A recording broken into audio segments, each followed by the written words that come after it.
नमस्कार मित्रों, मैं राज जंगाला आपके अपने YouTube चैनल ब्लेस्ड लाइव में आप सभी का स्वागत करता हूं और आप सबके स्वस्थ की मंगल कामना भगवान से करता हूं कि आप सदा मस्त रहें, व्यस्त रहें, तंदुरुस्त रहें। एक और नई कहानियां जीवन में विकास करने के लिए कहानियां बहुत महत्वपूर्ण पाठ अदा करती हैं। यदि सीख ली जाए तो छोटी छोटी कहानियां भी आपके जीवन में सीख दे सकती हैं।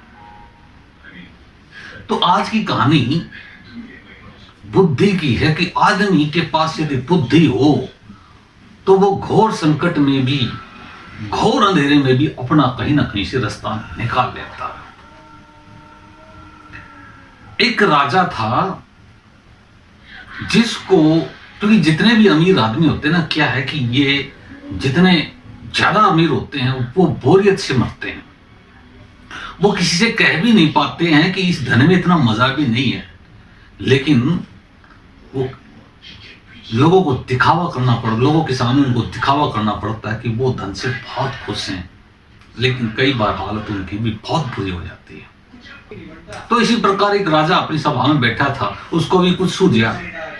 उसने क्या किया कि बैठे बैठे ऐसे सोच ही रहा था और उसने अपनी सभा में कहा, यार जब हम राजा, इस पृथ्वी के राजा हैं, हम ऐसे वस्त्र पहनते हैं, लेकिन देवता, देवलोक में देवता कैसे कपड़े पहनते होंगे, ये तो बड़ी ही अजीब की बात है।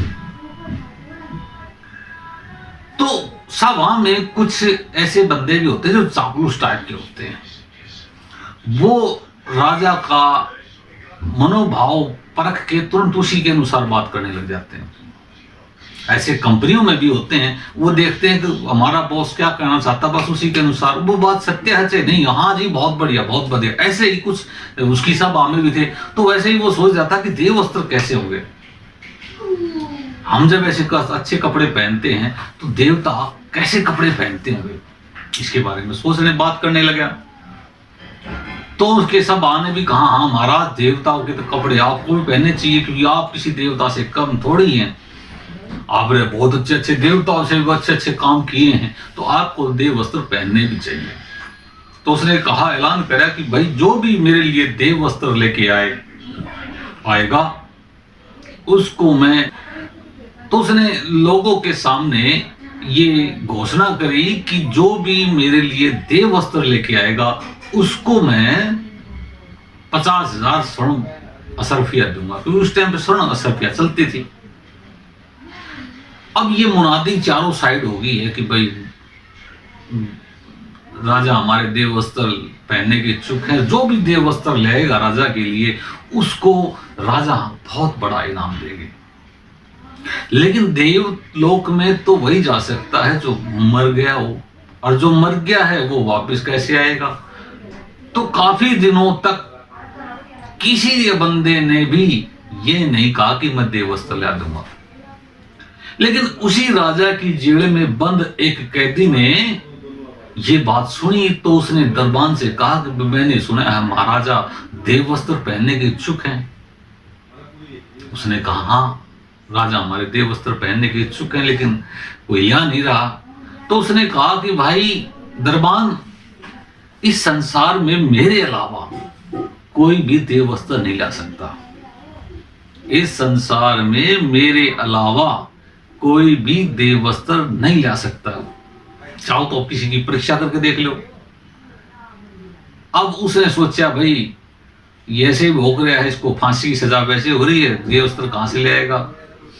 लेकिन जब कोई भी नहीं आया, राजा झल्लाट में आ गया, कोई भी ऐसा हमारे राज्य में आदमी नहीं जो देव वस्त्र ले आए, तो उस दरबान ने भी कहा कि महाराज एक बंदा कह रहा था देव वस्त्र लाने के लिए। बोले कौन? बोले हमारी जेल में वो बंद है, उसको फांसी की सजा है। बोले मेरे सामने पेश किया जाएगा। उसको ले आए। बोले हाँ भाई मैंने सुना कि आप भी देव वस्त्र ले आ सकते। बोले हाँ महाराज मैं देव वस्त्र ले आ सकता हूँ, क्या मैं ही ले आ सकता हूँ, और संसार में कोई भी नहीं है, क्योंकि मेरी देवलोक में जान पहचान है, मेरे पिताजी दादाजी वहां पे अच्छी पोस्ट पे हैं, जिसके कारण मैं पहले भी एक दो बार वहां होके आ चुका हूं। लेकिन किसी कारणवश मैंने ऐसा काम कर दिया जिसके कारण मुझे फांसी की सजा हुई, लेकिन मैं आदमी बहुत ही वो। तो उसने कहा ठीक है, तो मैं आपको क्या क्या चाहिए आप मुझे बताओ और मेरे लिए देव वस्त्र ले आओ। कब तक ले आ दोगे? उसने कहा कि कम से कम 2 महीने लग जाएंगे। और जब से हमारे पृथ्वी के आदमी उधर जाने लगे हैं तो वहां पे भी रिश्वत चलने लगी है, तो कुछ रिश्वत के लिए आपको पैसे भी देने पड़ेंगे, क्योंकि मुझे भी वहां से देव वस्त्र निकालने के लिए रिश्वत देनी पड़ेगी। राजा ने कहा कि यदि भाई आपने देव वस्त्र नहीं ला पाए तो मैं क्या करूं? बोला जी आप मेरे बीवी बच्चों को गिरवी रख लें, यदि मैं टाइम पे नहीं आता, उसने टाइम बताया 1-1.25 महीने के इस दिनों के बाद इस दिन तारीख को इतने बजे तक मैं नहीं आया तो आप मेरे बीवी बच्चों को फांसी दे सकते हैं। राजा को शर्त मंजूर हुई, चलो भाई बहुत बढ़िया, ठीक है। तो उसको वो पैसे दे दिए गए और उसने कहा कि मेरे बीवी बच्चों को अच्छी तरह से रखोगे तभी यहाँ ये गलत आप इनको खाना नहीं खिलाओगे, इनको अच्छी तरह से नहीं रखोगे तो क्या होगा कि इनकी यहाँ मेरे तक पहुंचेगी तो मैं वहां काम नहीं कर पाऊंगा। तो देवलोक में आदमी पृथ्वी से जो आदमी पूजा पाठ करता है या जिसका दिल दुख मानता है तो ऊपर तक बात पहुंच जाती है, इसी कारण लोगों की मनोकामना पूर्ण होती है। राजा की बात समझ में आए, चलो भाई ठीक है। तो अपने बीवी बच्चों को गिरवी रख के वो चला गया।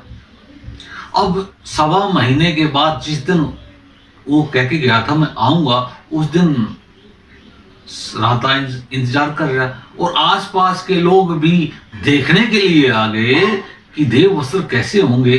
तो लोग आम पब्लिक भी आ गई, भीड़ हो गई काफी। टाइम हो रहा था लेकिन कोई आ नहीं रहा, सब इंतजार कर रहे हैं कि भाई काफी टाइम हो गया, आ जाना चाहिए था। कहीं राजा के मन में भी द्वंद है कि कभी नहीं ला पाया हो, कभी भाग गया हो, कभी कुछ हो। सभी आराम से बात कर रहे थे कि भाई कब आएगा कब नहीं आएगा, ऐसे बातचीत कर रहे थे। तो क्या हुआ कि कुछ देर बाद एक सामने से देखा कि एक बड़ी ही अजीब गोल संदूक लिए और जिसके चारों साइड 10 ताले लगे हुए हैं और एक बंदा सिर पे उठाए ला रहा है। संदूक अजीब तरह की, गोल टाइप कुछ अजीब ही तरह की संदूक थी, सिर पे उठा के लेके आ रहा है। उसने संदूक सभा के बीच में रखी, बोले महाराज आपके लिए मैं देव वस्त्र ले आया हूं।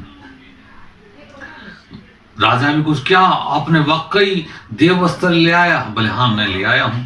सभी प्रजा में तालियों से जय जयकार किया और कोई तालियां बजा रहा है, कोई सीटी बजा रहा है, कोई कह रहा है वाह भाई वाह, मजा आ गया मजा आ गया। सबको अंदर से उत्साहित है कि हम भी देखें कि देव वस्त्र कैसे हैं। राजा भी अंदर से बता नहीं पा रहा लेकिन अंदर से जबरदस्त इच्छा पैदा हो रही, जबरदस्त, जब जल्दी निकालो कपड़ों को मैं देखूं। तो उसने कहा कि मैं वस्त्र अभी निकालूंगा, निकालने से पहले इसकी 2 शर्तें हैं। पहला कि इनको पहनने के लिए आपको लौकिक वस्त्र निकालने पड़ेंगे, कि दैवी वस्त्र पहनने के लिए पहले लौकिक जो इस लोक के हैं इनको निकालना पड़ेगा। शुद्ध होने के लिए आपको गंगा जल से स्नान करना पड़ेगा, उसके बाद ये वस्त्र पहने जाएंगे, पहली बात। दूसरी बात, इस वस्त्रों में थोड़ी ही ये दिक्कत है कि जो अपनी माँ का, जो बंदा अपने बाप का असली औलाद नहीं है, जो अपने बाप की असली औलाद नहीं है, पड़ोसी की है या किसी रिश्तेदार की है, उस आदमी को ये कपड़े दिखेंगे नहीं। ये 2 शर्त हैं। कहो तो महाराज मैं आपको दिखाऊं, नहीं तो आज ऐसे कैसे रखने दो। राजा ने कहा नहीं नहीं भाई निकाल लो भाई, हम तो पहनेंगे, हम तो देखेंगे, कोई दिक्कत नहीं। तो वो सभा में गए और गंगा जल से स्नान करके वो आए और उन्होंने कहा खोल ले। उसने 10 ताले अलग अलग चाबी से खोले और धीरे धीरे करके संदूक खोल ली। संदूक खोल के ऐसे ही हाथ उसने ऐसे उठाए, बोला महाराज ये ऊपर का कुर्ता है, इसको पहनो। अब राजा देख के उस कुर्ते को, उसको समझ में नहीं आया, वो ऐसे हाथ तो कर रहा है लेकिन कुर्ता दिख नहीं रहा है। अब वो सोच रहा है कि यार ये कैसा कुर्ता, मुझे दिख ही नहीं रहा। सभा में अपने मंत्रियों से पूछा भाई कुर्ता कैसा है। अब जो भी सोचे यार मेरी माँ ने बहुत ही गलत कर दिया काम, महाराज को दिख रहा है हमें नहीं दिख रहा है। वो भी कह रहे महाराज बहुत बढ़िया कुर्ता है, क्या देख रहे हो, क्या दिख रहा है, क्या जबरदस्त इसकी चमक है, इसका रंग बहुत लाजवाब है, ये इस कलर का है उस कलर का, सब बता रहे हैं। राजा दिख रहा है यार, सबको दिख रहा है, मुझे नहीं दिख रहा। लेकिन फिर उसने सोचा भाई सबको दिख रहा है तो कोई दिक्कत नहीं। उसने वैसे ही कुर्ता लिया और ऐसे ही हाथ करके वो कुर्ता पहन लिया। अब उसने एक एक करके दिखाता रहा, ये धोती है, ये हाथों के बाजूबंद हैं, ये पैरों की जूती है, ये शेरे का मुकुट है, ये उसने दिखाया कानों का है। इस तरह से सारे उसने दिखा दिए, बोले पूरे वस्त्र हो गए। अब राजा खुद देख रहा कि भाई मैं तो नंगा हूं। अब सबको वस्त्र दिख रहे हैं और हर आदमी यही सोच रहा है कि मेरे पास मैं वस्त्र पहन रहा हूं, सबको दिख रहा वस्त्र, लेकिन मुझे नहीं दिख रहा। और उस भीड़ में सभी यही सोच रहे कि भाई उस फलाने आदमी को वस्त्र दिख रहा है, मुझे नहीं दिख रहा। तो इस तरह से वो अपने आप दिमाग से बच गया और उसकी फांसी की सजा माफ होगी और वो अपने बीवी बच्चों से के साथ मजे से रहा और राजा ने उसको अच्छा धन दिया। और उस दिन के बाद उसने वो कपड़े निकाले और संदूक में रख दिए। उस दिन के बाद उसने वो कपड़े पहने नहीं। तो लोग के पास एक बुद्धि ऐसी चीज है, यदि आप सटीकता से उस बुद्धि का उपयोग करो तो आप बड़ी से बड़ी समस्याओं में भी कोई ना कोई अच्छाई मिली जाएगी। आप कहीं ना कहीं किसी भी समस्या में फंस जाओगे, यदि बुद्धि का उपयोग करो तो आप बड़ी से बड़ी समस्या से निकल सकते हो। कई बार ऐसा लगता है कि समस्या बहुत भयंकर है, आप नहीं कुछ कर पा रहे या फिर आपकी समझ में नहीं आ रहा। विद्वान कहते हैं कि बुद्धि, जब दिमाग हमारा काम कब करता ज्यादा, सबसे ज्यादा जब ये शांति की मुद्रा में होता।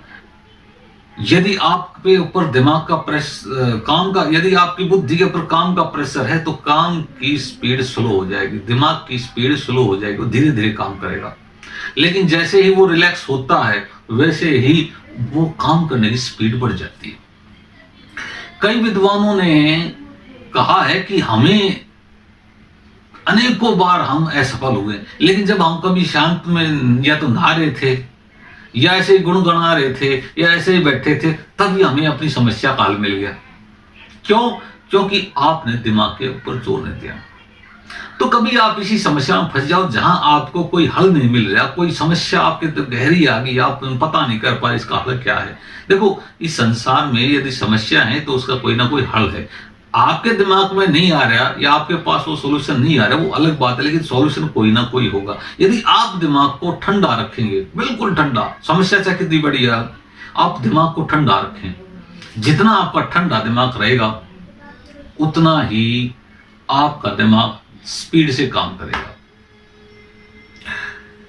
कई आदमी हैं आपको उत्साहित करेंगे कि भाई आप इतनी बड़ी समस्या हो रही है और आप रो नहीं रहे हो, आप चिल्ला नहीं रहे हो, अपना ये नहीं कर रहे, वो नहीं कर रहे, लेकिन आप अपने दिमाग का संतुलन बना के रखें, किसी की बहकावे में ना आए, अपने दिमाग को शांत रखें और गहरी जितनी ज्यादा कठिन समस्याएं हो उतना ज्यादा आपका दिमाग शांत रहना चाहिए। तभी आप बुरी से बुरी परिस्थिति में उभर जाओगे, बुरे से बुरे लाचारी अवस्था में से उभर जाओगे और अपनी समस्याओं से, अपने तंगी से निजात पाओगे और अपने जीवन में आर्थिक, मानसिक, शारीरिक रूप से स्वस्थ हो पाओगे। तो आज के लिए इतना ही। जय गुरुदेव। ओम नमो भगवते वासुदेवाय नमः।